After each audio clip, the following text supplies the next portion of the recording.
Now let's head over to Animation Station. If you've been watching the show, you know that lately we've been going back and looking at some of the great Disney classics. You know, movies that I haven't seen since I was a kid that I've been interested to revisit. And today, that's Lady and the Tramp. Pretty good movie. It's a Disney classic for sure. This is, of course, the sort of the romantic comedy, the standard romantic comedy formula of characters from different sides of the track meeting, learning to understand each other, falling in love. One is a high society dog. The other is a street dog. Yeah.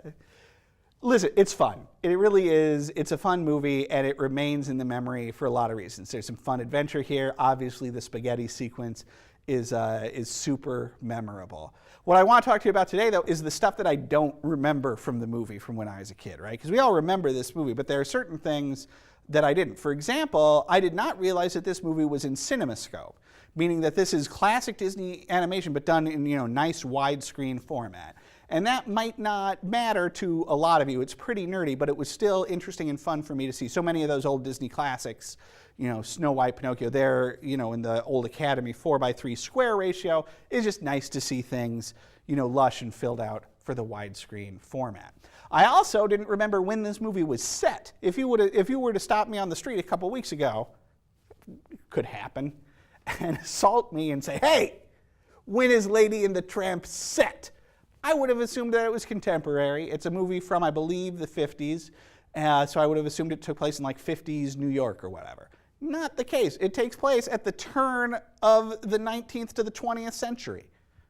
Real weird, right? And in that way, it sort of becomes almost a gentle version of like a Magnificent Ambersons, where it's using that setting for a reason, but where Ambersons uses that as sort of a takedown of American high society in the face of the Industrial Revolution.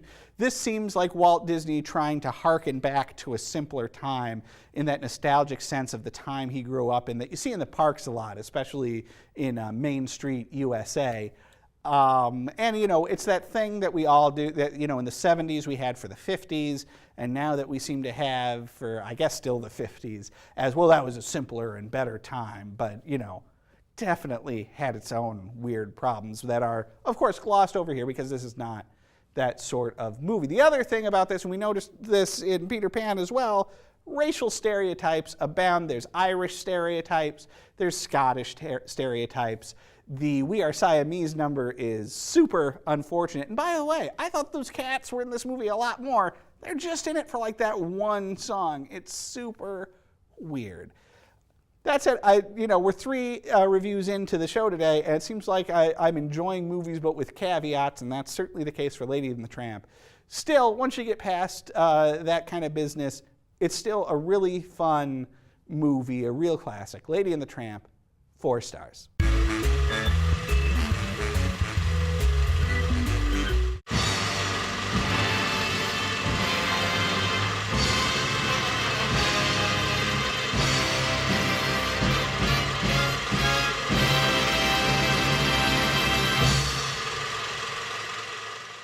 And don't forget to visit our website, northmetrotv.com/everymovieever. There, you can watch reviews of every movie we've ever covered here on the show, as well as complete episodes. That's northmetrotv.com/everymovieever.